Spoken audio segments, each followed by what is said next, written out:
보려면 앞타에 영상을 찍으려고 했는데 비문학을 너무 아빠한테 속도가 느려가지고 입안에서 찍게 되네.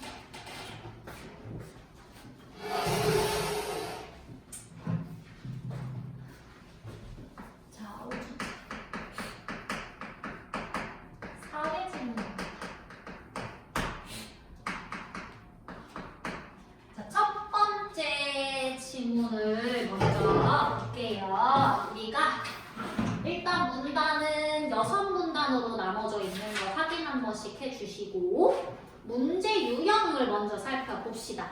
35번은 내용 확인시키죠. 자, 쌤이 이런 내용 확인 문제 성지 미리 보면 좋다고 얘기했던 게 성지에서 핵심 키워드들을 미리 던져주거든. 예를 들어 감가상각이나 1인당 생산량, 국내 총생산, 국민 총생산 그리고 뭐 이런 단어들 그래서 체크를 해두면 아 이런 단어 나왔을 때 좀 꼼꼼히 읽어야 되겠다라고 미리 알 수 있습니다. 그 다음 36번 들어가면 A를 바탕으로 보기를 이해하라 라고 나오는데 A가 어디에 있나 보면 2번 문단이죠. 그래서 글을 끝까지 읽기보단 2번 문단 정도까지 읽어주고 중간에 이 문제 풀어오는 게 좋아 얘들아. 그래야 시간 오래 안 걸리고 37번 들어가면 문맥을 고려했을 때 기억의 이유를 물어보는 추론 문제인데 기억이 6번 문단에 나와요. 그래서 6번 문단 끝까지 읽어주고 나서 풀어주면 되겠습니다. 자, 그 다음 38번은 보기가 나와 있어요. 자료를 줬는데 그 자료가 얘들아 A국이랑 B국을 비교하는 내용으로 지표 3개가 나오거든? 그럼 국내 총생산, 국내 순생산, 국민 총생산 개념이 제대로 안 잡혀져 있으면 이 문제 절대 못 푼다는 거야. 그래서 그 개념 정리 먼저 무조건 해주셔야 이런 문제 안 헷갈린다라는 거 기억해 주시고 39번 봐봐. A의 문맥적 의미 물어본다? 근데 A라고 하는 거 보니까 어휘 물어보는 거 딱 한 개 물어볼 거야. 어디에 있냐면 3번 문단에 경제적 가치가 떨어진다. 이때 떨어진다라는 의미는 어떤 수치가 떨어진다는 의미잖아. 작아진다. 수치가 작아진다라는 의미로 쓰여 있는 건 딱 봐도 몇 번밖에 없어? 2번밖에 없으니까 2번 체크 바로 해주면 돼. 그래서 비문학 문제 순서대로 풀지 말라고 했던 거 꼭 기억해 주시고요. 우리 어휘 해결했습니다. 자, 그럼 이제 본문 내용 정리하러 들어가 볼게요. 1번 문단. 한 나라의 경제활동 또는 경제적 성과를 알아보기 위해서 생산과 관련된 여러 지표들을 비교해 모아야 한다. 이러한 지표들은 한 국가의 경제 규모뿐만 아니라 경제의 특성, 장단기적 발전 가능성 등을 보여주기 때문이다. 비교 가능한 지표들 중 한 국가의 생산량을 잘 보여주는 것이 국내 총생산, 국내 순생산, 국민 총생산이다 라고 나와 있어요. 쌤은 딱 1번 지문 읽었을 때 보통 1번 지문에서 내가 핵심 화제 찾으라고 했잖아. 핵심 화제들은 단어가 반복해서 나오는 경우가 많아요. 그래서 이거 읽어봤을 때 제일 많이 나오는 단어가 뭐냐면 경제 지표야. 자, 경제지표와 관련된 질문이고요. 그래서 본문에다가는 동그라미 표시 한번 해주시고 경제지표 뭐와 관련된 경제지표? 생산과 관련된 경제지표예요. 그 국가의 생산량을 잘 보여주는 지표들의 종류를 마지막 문장에서 쭉 얘기해 줬는데 3가지가 있습니다. 어떤 거 있다? 국내 총생산이라는 게 있고 국내 순생산이라는 게 있고 국민 총생산이라는 게 있다라고 얘기하면서 끝나니까 얘네들이 각각 뭔지를 알아보는 게 이 지문의 포인트인 거야. 자, 2번 문단 들어갑니다. 2번 문단에서 우리 네모 박스 해야 될 개념 먼저 뭐 나오죠? 그렇지, 네모. 걔 개념이 뭐야? 일정 기간 동안 생활만 안에서 생산된 재화는 물량의 긍정적 가치를 합하면 일정 기간 동안 한 나라에서 생산된 재화 및 농역의 긍정적 가치를 합한 것 가로로 묶어주시고. 자, 몇 년? 1년. 1년. 그런 수치 나오면 한번 동그라미.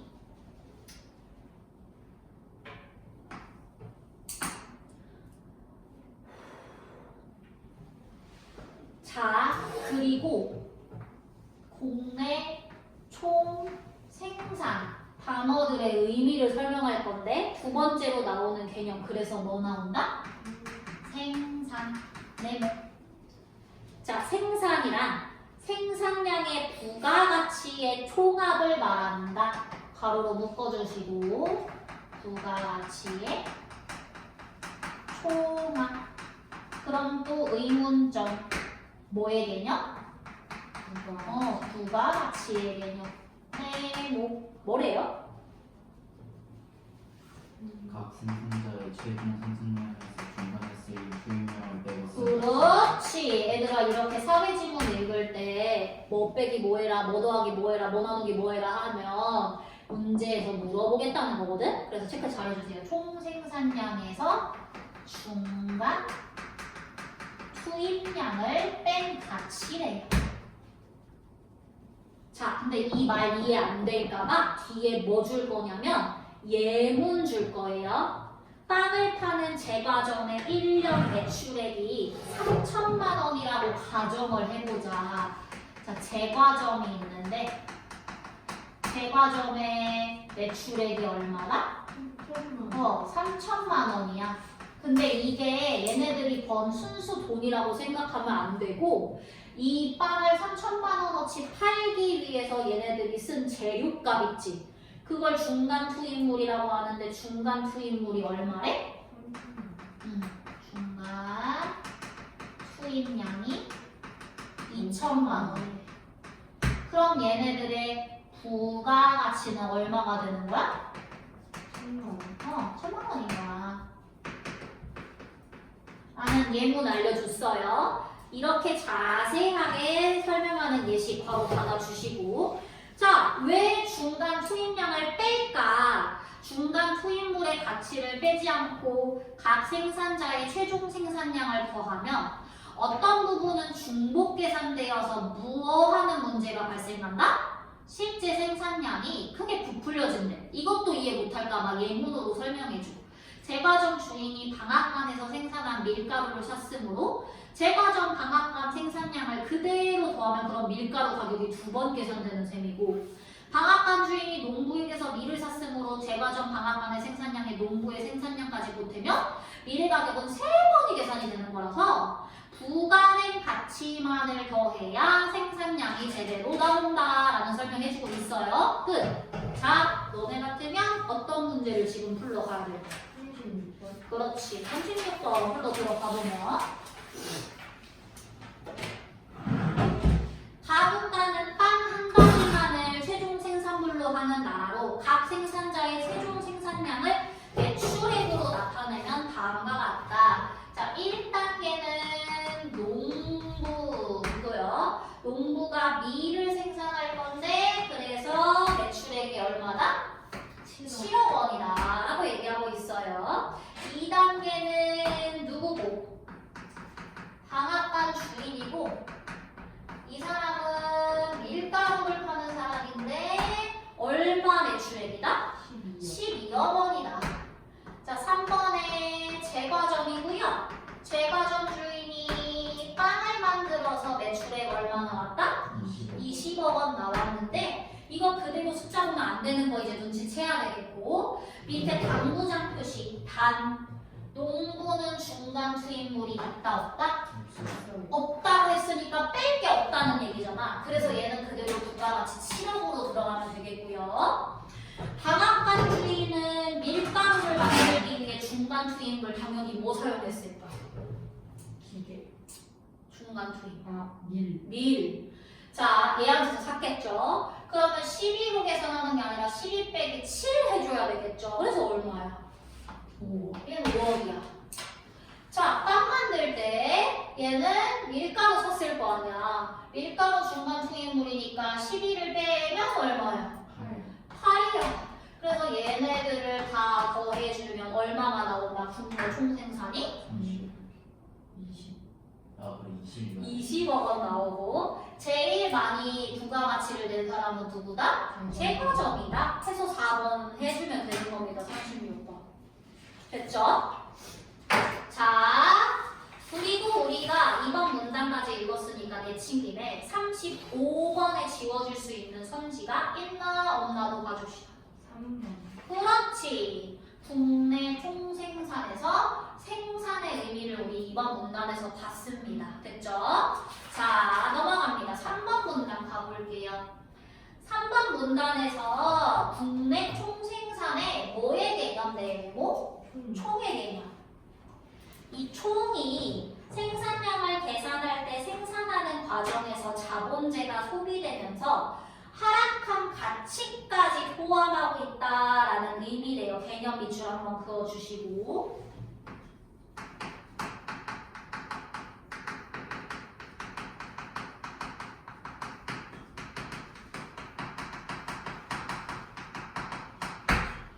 자, 다시 제과점의 예를 들면 반죽기 등이 자본재에 해당하는데 이러한 기계는 밀가루와 달리 생산물에 직접 들어가지는 않지만 계속 사용함에 따라서 마모되어 경제적 가치가 떨어진다. 이를 가리켜서 감가상각이라 한다. 자, 두 번째 개념 뭐 나왔다? 감가상각. 이거 뭐 의미하는 거다? 사용하면 사용할수록 경제적 가치 떨어진다. 그러니까 총 생산이라는 건 이 감가상각까지 뭐 한다라는 거다? 포함한다라는 거다. 자, 국내 총 생산에서 자본재의 감가상각을 그래서 뺀 걸 뭐라고 한다? 그래서 총이라는 말 대신에 순생산이라는 말 사용하고 있는 거예요. 자, 그럼 얘들아, 우리 아까 문제 중에 국내 총생산, 국내 순생산, 국민 총생산 비교하는 거 있었잖아. 자, 우리 일단 이제 비교할 수 있어요. 뭐란 거? 국내 총생산이랑 순생산의 차이점 뭐야? 감가상각을 포함하는 것과 안 하는 거잖아. 잠깐 스탑해봐. 자, 몇 번째 문제? 38번 문제. 선지에서 얘들아 1번에 감가상각을 물어보고 있어. 근데 애들이 표를 아무리 봐도 감가상각이 안 보인대. 죽여버려야겠지. 뭐 비교하면 돼? 빼면 그래, 국내 총생산이랑 순생산 비교하면 되잖아. A국의 감가상각 얼마야? 10이지. B국은 30이잖아.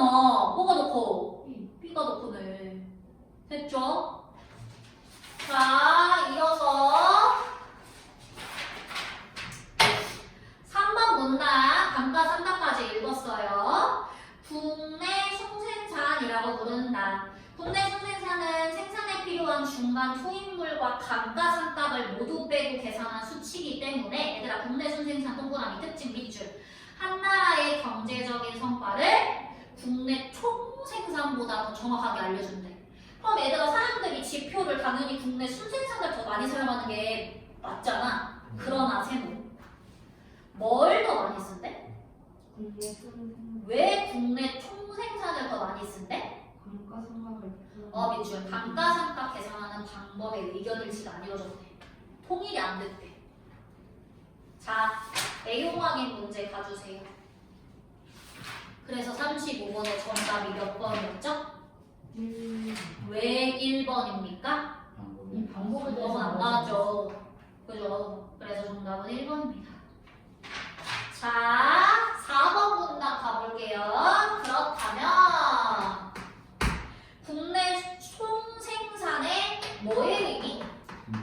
국내의 의미는 뭘까?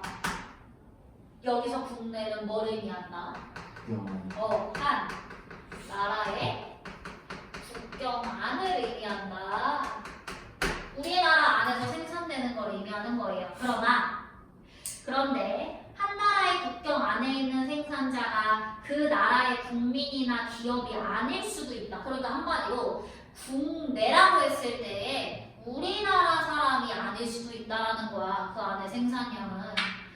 뒤집어 생각하면 모든 생산자가 자국에서 생산활동을 하는 것은 아니라는 의미도 된다. 한마디로 우리나라 사람들이 생산하는 모든 것이 아니라 우리나라 사람이 아닌 사람이 우리나라에서 만든 것도 여기 국내에 들어가는 거. 우리나라 사람인데 외국에 나가서 생산하면 그럼 그거 국내가 아니라는 거야. 자, 그래서 외국에서 공장을 지어 생산하는 기업도 많고 외국에서 일자리를 얻어 일하는 사람도 많다. 한 나라의 국경 안에서 나오는 생산량이 아니라 한 나라의 국민, 그 나라의 기업이 생산한 생산량의 전체는 그래서 뭘 봐야 된다? 그렇지. 국민 총생산. 그러니까 국민 총생산은 한 나라의 국경 안을 보는 게 아닌 거예요. 됐죠? 자, 예를 들어 외국 기업이 많이 들어와 있지만 자국 기업은 외국에 많이 진출하지 않은 캐나다, 브라질, 인도의 경우에는 어떤 지표가 더 크대? 국내 총생산이 더 크겠죠. 우리나라에 들어와 있는 사람들이 많은 거니까. 반면 국내에서 영업을 하는 외국 기업보다 외국에 진출한 자국 기업이 더 많으면 우리나라 안만 보는 게 아니라 바깥까지 보는 게 유리하겠죠? 그래서 국민 총생산이 국내 총생산보다 크다라는 예시 알려줬습니다. 여기까지 이해 완료해 주시고요. 자, 5번 문단 들어갑니다. 보통 뭐가 더 자신 있대? 둘 중에. 국내 총생산. 동그라미 해볼까? 국내 총생산? 더 자주 쓰인다 밑줄. 어떤 경우에? 그렇지, 내 단기적인 경우. 단기, 장기라는 말 나오면 체크해줘. 그러나 세모. 그럼 단기가 아니라 장기면 메모. 뭘 더 보는 게 정확하다? 국민 총생산. 됐어요? 자, 중간 부분에 그런데 세모할게요. 우리가 어떤 나라가 이웃 나라보다 국민 총생산이나 국내 총생산이 더 크다고 할 때 뭐 때문에 수치가 더 높을 수도 있대? 인구가 많으니까. 한마디로 얘들아 이거야. 우리나라랑 중국이랑 비교했을 때 우리가 굳이 지표 안 보여줘도 어디가 더 총생산이 많은 것 같냐? Why?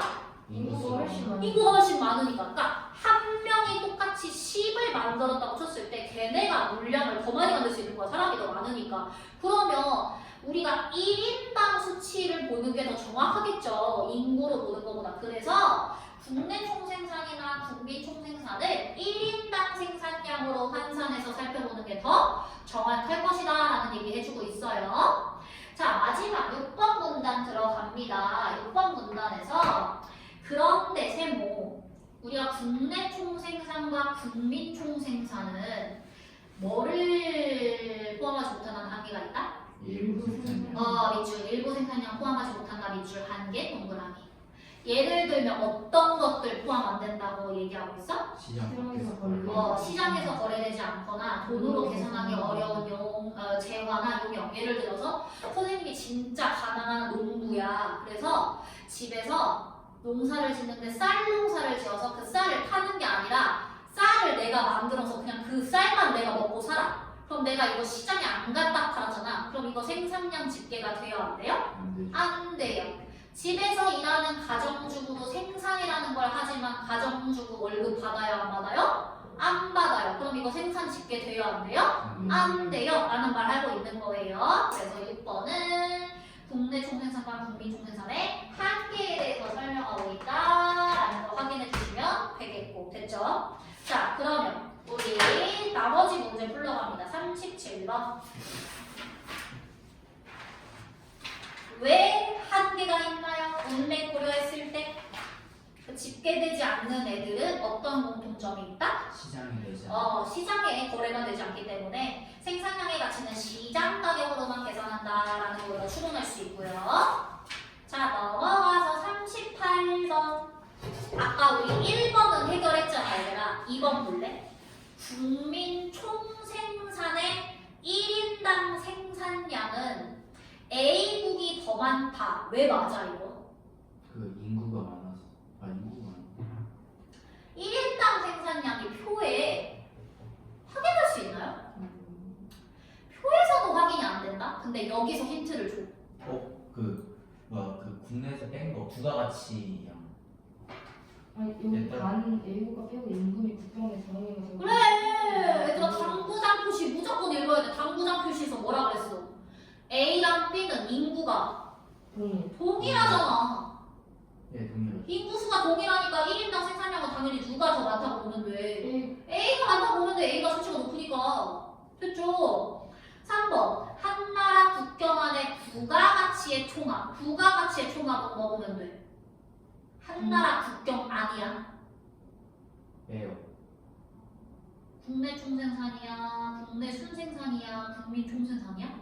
국내 총 그치, 국내 총 봐야 되겠지. 그러면 뭐가 더 커? B가 더 크네. B가 더 큰 거 맞지? 자, 4번. 장기적 관점이야. 장기적 관점일 때 뭐라 그랬어? 국민 총생. 국민 총생산. 비교해보면 A가 커, B가 커? A가 A 그치, A가 커요. B국이 틀렸죠. X 표시. 자, 5번. 외국에 사는 자국민과 외국에 있는 자국기업의 생산량이 더 많은 것까지 보려면 뭐 봐야 돼? 국민 국민 총생산 봐야 되겠지. 그래서 A가 더 큰 거 보이죠? 됐죠? 자, 끝. 그래서 1번 항식은 완료됐습니다. 2번으로 가볼게요.